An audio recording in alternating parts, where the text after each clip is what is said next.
그러면 스트레스에 압도되지 않고 잘 조절할 수 있으려면 통제력이 필요한데 우리는 어떻게 통제력을 키울 수 있을까요? 학생들과 함께 통제력을 키울 수 있는 프로그램은 생각보다 우리 생활에서 쉽게 실천할 수 있는 것들입니다. 이미 많은 분들이 하고 계시기도 합니다. 네, 안녕하세요. 오늘은 요즘 학습에서 빠질 수 없는 자기주도 학습 능력에 대해서 한번 얘기해 볼 건데요. 제가 첫 번째로 그냥 단도직입적으로 말씀드리자면 스스로 하라는 말을 하지 마십시오.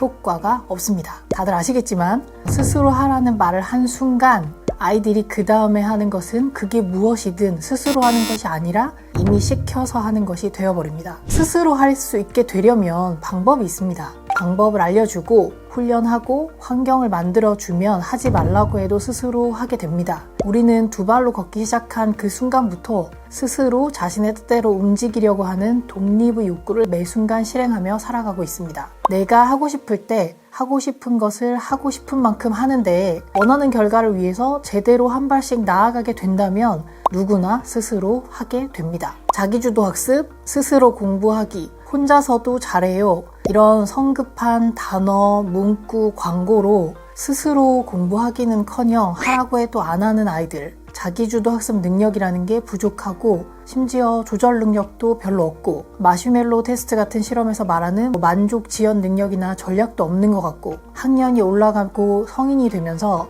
따라다니면서 하라고 할 수도 없는데 그래서 어릴 때 자기주도 학습 능력을 키워줘야 된다는데 어떡하지? 우리 아이는 혹은 나는 자기주도 능력이 없거나 부족한 것 같은데 어떡하지? 여기까지 생각이 진행되고 나면 갑자기 가슴이 답답해지고 조바심이 나게 됩니다. 여러분이 생각하고 판단하신 것이 맞습니다. 자기주도 학습 능력, 조절력이 매우 낮은 학생들, 자기 주도적인 자율성이나 조절 능력이 부족한 성인들 매우 많습니다. 마이크로소프트사에서 2000년이 되고 나서 밀레니얼 세대의 집중력에 관해서 학자들에게 연구를 의뢰하고 결과를 발표했습니다. 미국 청소년과 금붕어의 집중력을 비교했는데 그 결과가 충격적이었습니다. 금붕어의 평균 집중력이 1초 더 길었어요. 그렇다면 청소년들의 집중력은 얼마였을까요? 청소년들의 집중력은 7초였습니다. 최근에 미국 대학생들을 대상으로 하나의 과제를 수행하는 시간을 측정했어요. 노트북이나 컴퓨터에 추적 프로그램을 설치해서 대학생이 과제를 전환하는 것들을 추적해서 분석을 해본 거죠. 그랬더니 하나의 과제를 수행하는데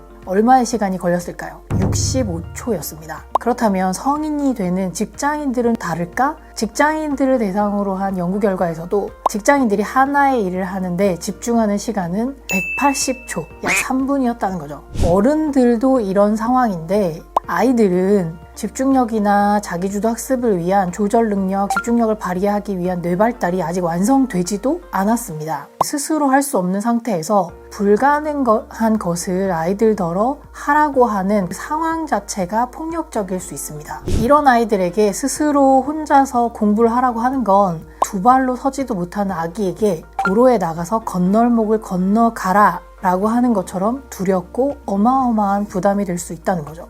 스트레스에 대해서 일평생을 연구하고 있는 아일랜드 더블린의 트리니티 칼리지 신경심리학자이자 뇌과학을 임상과 저처럼 상담 영역에 적용하고 있는 이안 로버트슨에 따르면 스트레스는 도전 과제가 나의 능력에 대한 나의 믿음을 넘어설 때 발생한다 라고 합니다. 해야 되는 과제가 내가 생각할 때 내 능력보다 넘어선다고 했을 때 그 정도가 크면 클수록 스트레스가 커진다는 거죠. 또 환경과 나의 상호작용 관점에서 스트레스를 정의하는 학파들에 따르면 내가 받는 스트레스의 강도는 외부에서 주어지는 스트레스 강도에서 나의 조절 능력을 뺀 것과 같다는 거죠. 스트레스의 강도는 외부에서 주는 스트레스의 절대적인 거에 결정되는 것이 아니라 내가 얼만큼 조절할 수 있느냐에 따라서 느끼는 스트레스의 강도는 달라진다는 거예요. 예를 들어서 망친 시험, 계속되는 불합격, 해도 오르지 않는 성적은 엄청난 스트레스로 작용해서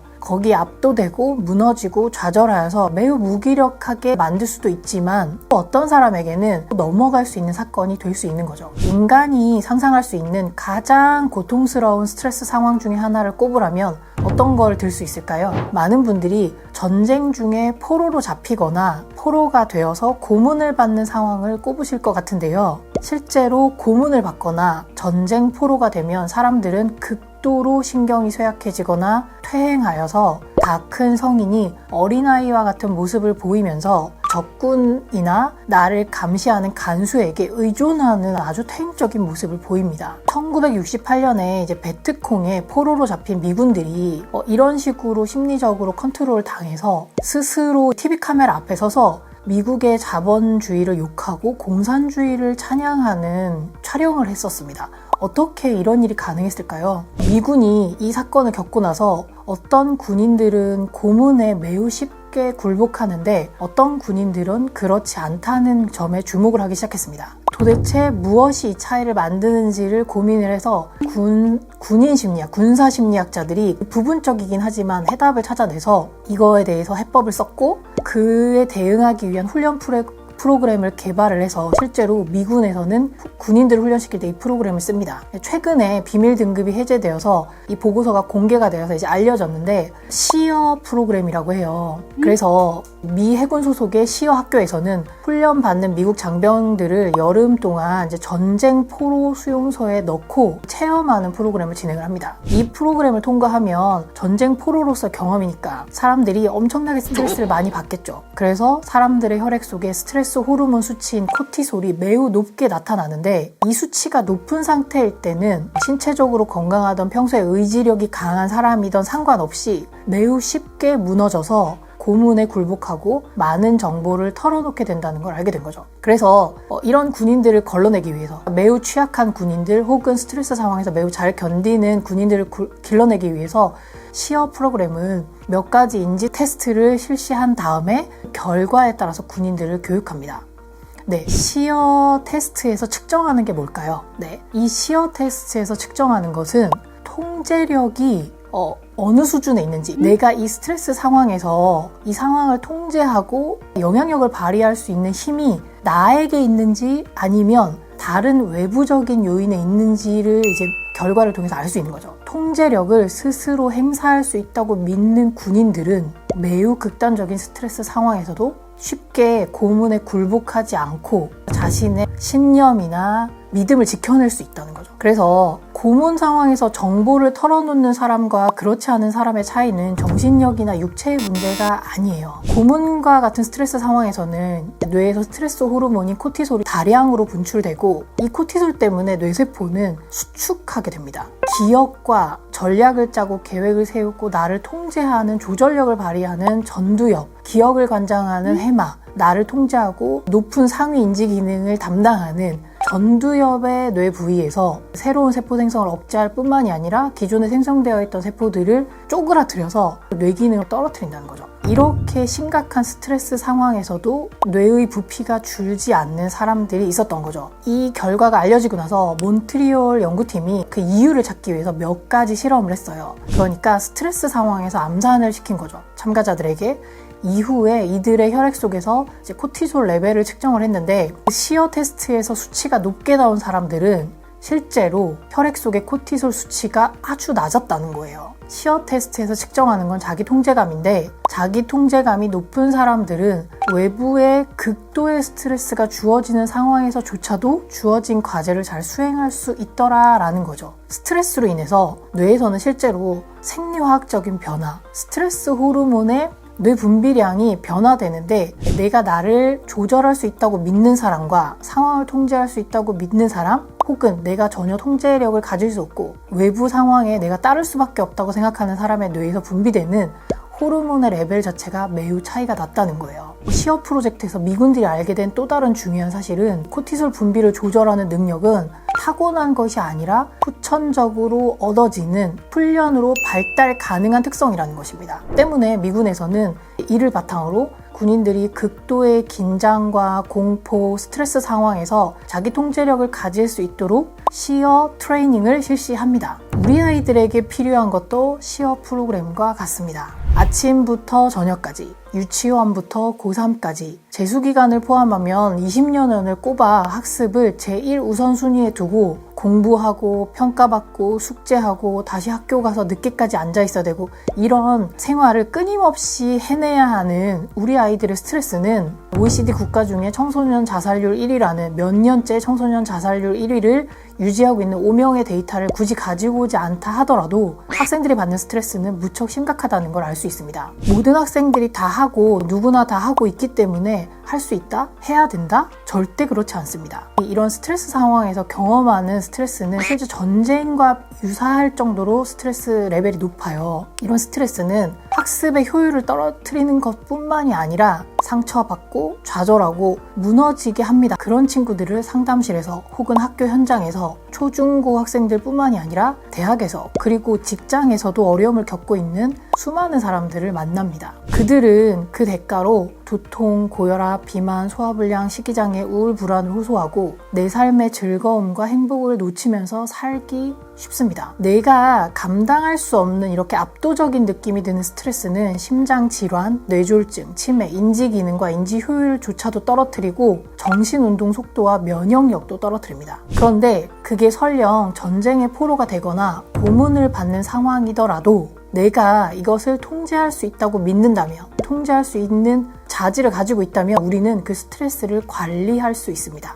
실제로 관리할 수 있는 스트레스는요, 뇌의 인지 기능을 높이고 기억력을 높여주며 심지어 치매를 유발하는 단백질인 타우가 머릿속에서 많이 생성되어 있어도 치매 증상으로 발전되지 않습니다. 그러니까 나를 죽이지 못하는 고난은 나를 더 강하게 만든다라는 말은 적절한 어려움과 스트레스가 뇌에 작용하는 것을 보면 정말 맞는 말인 거죠. 내가 감당할 수 있는 스트레스는 나에게 도움이 될 수 있냐? 내가 감당할 수 있는 수준의 스트레스, 즉 적정한 양의 스트레스를 받을 때 뇌는 압도되지 않고 각성됩니다. 이때 우리 뇌에서는 교감신경계에서 노르에피네프린을 분비하게 되고 심장 박동을 빨리 뛰게 하고 온몸으로 보내는 혈액의 공급 속도를 높이고 동공을 확장시키고 이런 활동들을 통해서 노르에피네프린이 우리를 각성하게 하는데 우리가 무엇인가를 배우고 기억하는데 필요한 집중력과 인지 효율을 매우 높여줍니다.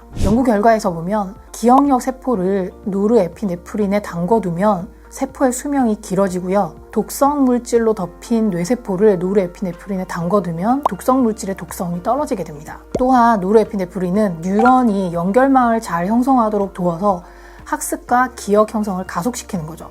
이 노르에피네프린은 새로운 환경, 자극, 내 능력보다 조금 어려운 도전적인 과제에 접하면 우리 뇌에서는 각성, 긴장, 불안을 경험을 하면서 코티솔과 함께 노르에피네프린을 분비하게 되는 거죠.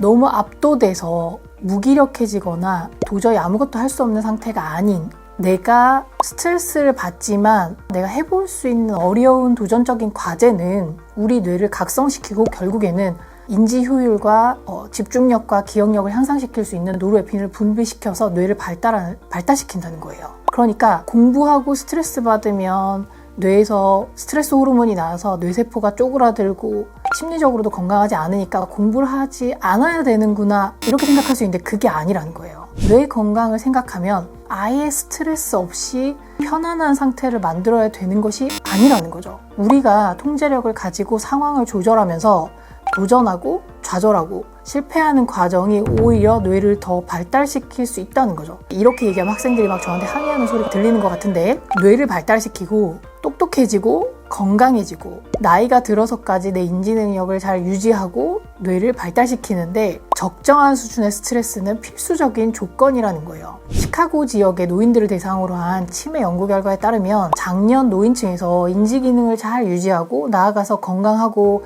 치매에 걸리지도 않는 노인분들은 보면은 새로운 자극을 추구하고 환경을 바꾸고 학습을 하는 사람들이었어요. 실제로 이분들 중에서 생물학적으로 뇌는 이미 치매가 발병하여서 뇌에서 치매를 유발하는 타우 단백질의 농도가 매우 높았어도 새로운 자극을 접하고 환경을 바꾸거나 학습을 하고 사회적인 교류를 하는 사람들은 치매가 발병되지 않았다는 거예요. 학습에서의 스트레스는 우리에게 해를 끼치는 게 아니라 통제할 수 있는 수준의 학습의 스트레스는 오히려 우리 뇌를 발달시킨다는 거죠. 그러면 스트레스에 압도되지 않고 잘 조절할 수 있으려면 통제력이 필요한데 우리는 어떻게 통제력을 키울 수 있을까요? 학생들과 함께 통제력을 키울 수 있는 프로그램은 생각보다 우리 생활에서 쉽게 실천할 수 있는 것들입니다. 이미 많은 분들이 하고 계시기도 합니다. 제가 이를 정리해서 설명드릴 테니 아이의 성향과 나이, 발달 상태, 그리고 취향과 환경을 고려하셔서 응용해서 실제로 실행해 보시면 되겠습니다. 학생들과 함께 할 수 있는 통제력을 기를 수 있는 일상에서의 활동들을 한번 알아보도록 하겠습니다. 첫째는 내가 입을 옷을 날짜나 기온이나 상황이나 활동량에 따라서 스스로 골라보는 거예요. 내가 선택을 하고 그 옷을 입고 나가서 하루 종일 경험을 했을 때 적절했는지를 판단하면서 내가 선택한 옷이 맞는지를 스스로 경험을 쌓는 거죠. 내 의상을 결정할 수 있다는 선택을 통해서 통제력을 기를 수 있어요. 두 번째는 한정된 범위 내에서 계획을 세우고 실천을 해보는 건데, 예를 들어서 숙제를 할 때 나에게 주어진 시간이 30분이라면 그냥 계획 없이 시간이 되는 대로 하는 것이 아니라 먼저 30분을 구성을 해서 처음에 몇 분 동안 영어 단어를 외우고 영어 책을 읽고 영어 듣기를 하고 작문 숙제를 해갈지를 내가 계획을 세워서 그대로 실천을 해보는 거예요. 그러면 이 30분이라는 시간을 내가 조절하고 통제할 수 있다는 통제감을 느낄 수 있어요. 세 번째는 자신의 용돈의 지출 계획을 세운 다음에 일정 범위의 돈을 아이가 스스로 계획을 세우고 지출할 수 있도록 허락해 주시는 거예요. 그래서 본인이 계획을 세우고 그 계획대로 지출이 되는지 지출한 뒤에 결과를 비교해 보는 거죠. 에너지, 시간, 돈, 사람들이 중요하게 생각하는 자산 중에 하나인데 통제력을 가지고 지출하는 것은 아이들이 통제력을 기를 수 있는데 도움이 되는 활동입니다. 뷔페에 가서 음식을 내가 골라서 담는 거예요. 음식의 종류나 음식을 담는 양, 먹는 순서, 그리고 어떤 음식을 고르고 어떻게 먹는지까지 본인이 실제로 한 다음에 만족도가 어떻게 달라졌는지 평가하는 거죠. 이것 역시 내 선택에 대해서, 결과에 대해서 내가 책임을 지고 평가까지 하는 거죠. 또 다른 활동으로는 빈 도화지에 공간을 할당해서 그림을 짜임새 있게 그려보는 것도 역시 통제력을 기르는 데 도움이 됩니다. 실제로 투사검사 같은 심리검사를 할 때 주어진 종이에 요청받은 그림을 어떻게 그리는지가 이 친구가 삶에 대해서 어떤 자신감을 가지고 있는지, 어떤 통제감을 가지고 있는지를 보는 평가 요인 중에 하나거든요. 빈 도화지에서 공간을 내가 어떻게 할당하고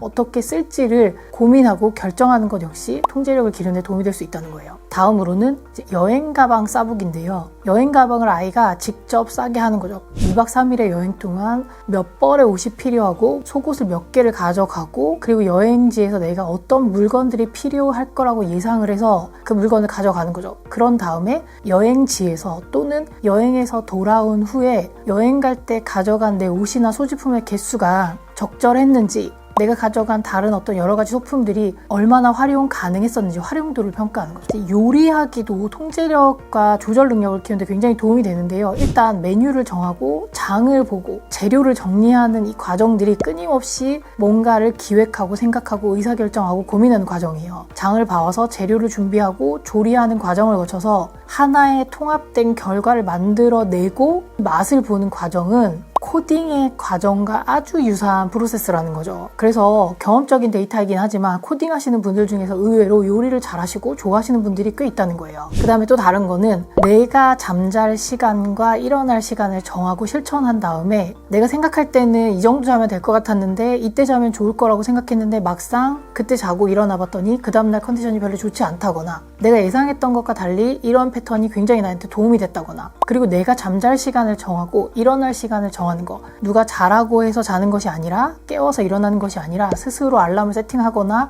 내가 내 잠잘 시간과 일어날 시간을 정하는, 이거는 필수적인 생물학적인 욕구잖아요. 수면의 욕구. 이런 기본적인 욕구를 내가 통제하고 조절할 수 있다는 것은 이제 아이들에게 내가 가지고 있는 통제감에 대해서 자각할 수 있는 기회가 됩니다. 제가 이렇게 소개해드린 활동 이외에도 이렇게 쭉 설명을 들어보시면서 이런 걸 해보면 좋겠구나 라는 많은 활동들이 떠오르셨을 거예요. 단순히 생활 습관을 익히거나 아이가 그냥 자라면서 자연스럽게 하는 과정들이 아니라 하나하나 자기 통제력을 길러가는 과정이라는 거죠. 마치 두 발로 처음 선 아이가 세상을 다 가진 것 같은 표정을 짓고 이제 자기는 누군가에게 의존하지 않고도 내가 원하는 곳을 갈 수 있는 이동력, 독립성을 확보한 거죠. 두 발로 서는 행위는 아이가 다른 의미에서 심리적으로 독립하는 또 다른 단계이기도 한 거예요. 10달 동안 아이가 자라서 태어나는 것이 육체적으로 엄마와 분리되는 첫 번째 단계라면 두 발로 서서 걸으면서 본인의 의지대로 내가 원하는 방향으로 가는 이 독립성을 확보하는 것은 두 번째 신체적인 독립이라고 할 수 있는 거죠. 그리고 이후에 좀 더 커서 다양한 단계의 심리적인 독립, 내가 스스로를 통제할 수 있고 내 삶을 유지할 수 있다는 그런 성공 경험을 쌓아서 성인이 되어가는 거죠. 자기 통제력을 경험할 수 있는 다양한 일상생활에서의 활동들은 아이들이 자라고 성인이 되고 삶에서 필요한 조절 능력을 키우는데 매우 필요한 활동들이라고 볼 수 있습니다.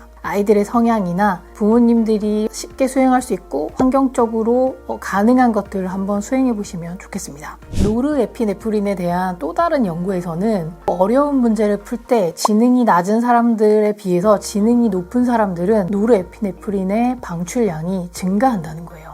어려운 문제를 풀 때 지능이 높은 사람들은 뇌에서 더 많은 노르에피네프린을 방출한다는 거죠. 어려운 문제에 더 많이 도전하고 시도하면서 더 많은 노르에피네프린이 뇌에 방출이 되면 뇌는 기억과 학습에 매우 중요한 연결망을 강화하게 되고 뇌의 손상으로부터 보호할 수 있게 되면서 더욱 인지적으로 높은 기능을 수행할 수 있는 상태가 되는 거죠. 노르에피네프린에 대한 또 다른 재미있는 연구 결과는 인간은 좋아하는 타인을 볼 때 동공이 확장돼요. 고양이가 어두운 데 들어가면은 눈동자가 이렇게 확장되는 거 보신 적 있죠? 사람들은 그것처럼 드라마틱하진 않지만 실제로 눈이 커지고 동공이 확장돼요. 타인에 대한 애정이나 주변 사람들에 대한 긍정적인 정서는 동공을 확장시킨다는 거예요. 그래서 우리가 싫어하는 사람을 볼 때는 나도 모르게 눈을 어떻게 하게 되죠? 이렇게 찌푸리거나 개슴츠레하게 뜯고 보기 쉽게 되죠. 내가 사랑하는 사람이나 주변 사람에 대해서 긍정적인 정서를 가지고 있을 때 그 사람을 볼 때 눈을 크게 뜨게 되고 이렇게 동공이 확장되게 되는데 동공을 확장시키는데도 노르에피네프린이 이제 관여를 한다는 거예요. 그래서 타인에 대한 애정이나 주변 사람들에 대한 긍정적인 정서는 동공을 확장시키고 동공을 확장시키는데 관여하는 노르에피네프린의 생성이 증가되고 이는 인지 용량의 증가로 이어진다는 거예요. 그러니까 참 놀랍죠. 내가 주변 사람들에 대해서 어떤 마음가짐을 가지고 있는지가 그냥 심리적으로 정서를 안정시키거나 행복하게 만든다거나 삶의 만족도를 높이는 데 그치는 게 아니라 실제로 뇌에서는 뇌를 보호하고 인지 효율을 높이고 질병으로부터 보호하는 노르에피네프린이라는 신경전달 물질을 생성하는 것을 증가시켜서 인지 용량의 증가로까지 이어진다는 거예요. 타인에 대한 따뜻하고 긍정적인 시선은 튼튼하고 건강하고 안정적인 심리뿐만이 아니라 건강하고 똑똑하기까지 한 뇌를 만들 수 있다는 거죠. 우리가 스트레스를 잘 조절해야 되는 또 다른 이유를 여기서도 찾을 수가 있는 거예요. 스트레스를 피하거나 아예 없애야 된다는 것이 아니라 스트레스를 잘 조절하고 우리가 긍정적인 정서를 유지하면서 도전적인 것에 노출되고 시도하는 것 자체가 사실은 뇌의 발달이나 심리적인 건강에 굉장히 중요한 조건이라는 걸 다시 한번 알 수 있게 되는 거죠. 이제 통제력을 발휘할 때 많이 하는 게 뭐냐면 자기가 자신에게 말로 얘기해 주는 거예요. 너무 어려운 수학 문제를 보고 압도됐을 때 괜찮아, 풀 수 있어, 이거 맞아, 어려워, 내가 어려우면 모두가 다 어려워, 이런 식으로 내적인 대화를 할 수 있어요. 스트레스 상황에서 통제력을 발휘하기 위한 여러 가지 습관이나 루틴들을 만들 수가 있는데 내가 통제력을 발휘하려고 하는 그 시도 자체가 뭐냐면 전두엽을 쓴다는 거예요.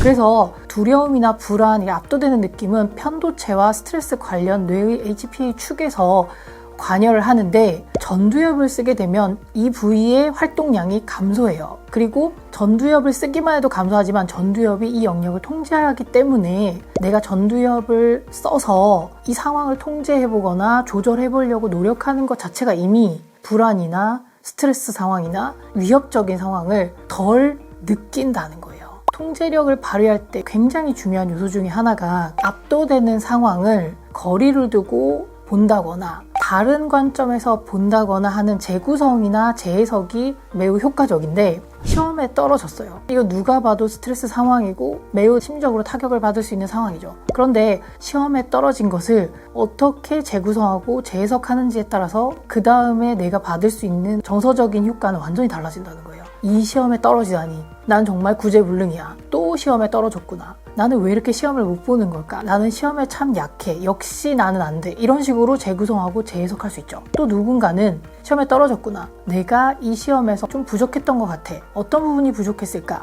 이 시험이 떨어진 것을 계기로 내가 무엇을 바꾸면 나에게 도움이 될까라고 생각을 전환하는 것 자체가 엄청나게 전두엽을 쓰는 활동이에요. 전두엽을 잘 발달시키면 너무너무 많은 이점이 있어요. 그러니까 인지 기능뿐만이 아니라 삶에서 우리가 힘들거나 어려운 상황에서 필요한 모든 것들이 전두엽을 통해서 발휘된다고 해도 과언이 아니죠. 전두엽이 발달되는 것은 여러 가지 다양한 측면에서 도움이 되는데 내가 통제력을 발휘하려고 하는 그 순간이 바로 전두엽을 엄청나게 활용하고 발달시킬 수 있는 그런 순간이라는 거예요. 제가 예를 들어서 설명드렸지만 너무 시험 불안이 강하거나 혹은 시험에 스트레스를 너무 많이 받는 친구들은 통제력을 발휘하기 위해서 다양한 루틴을 만들어요. 강력한 스트레스 상황에 들어가기 전에 연습을 많이 합니다. 괜찮아. 내가 어려우면 다른 사람들도 다 어려워 라고 자기한테 마음의 안정을 주는 학생들은 스스로에게 되뇌이면서 진정시키고 내가 배웠던 걸 활용할 수 있는 게 뭐지? 라고 큰 문제를 덩어리로 쪼개서 접근하는 전략을 쓸 수 있어요. 하나의 자극을 했을 때보다 두 가지 감각 이상을 결합시켰을 때 훨씬 더 강력하게 습관을 형성하는 데 도움이 되는데 이를테면 이런 거예요. 그렇게 말을 할 때 손을 쓰다듬는 행동을 같이 하면서 내가 말을 하면 이 촉각이랑 내가 말을 하는 청각이 같이 결합이 되는 거죠. 그럴 때 훨씬 더 빨리 안정을 할 수 있다는 거예요. 통제력을 내가 발달시키려고 노력하는 과정은 스트레스를 조절하는 데도 도움이 되지만 이것 자체가 전두엽을 발달시키는 중요한 활동이 될 수 있다는 겁니다. 내가 통제력을 발휘하려고 해서 편도체와 HPA 축이 활동이 감소해서 실제로 부정적인 정서가 가라앉아서 내가 통제력을 발휘할 수 있게 되어서 그 스트레스 상황을 잘 해결할 수 있게 되면 어떻게 되죠? 자기 통제감을 높이게 되는 거죠. 성공 경험이 쌓이는 거예요.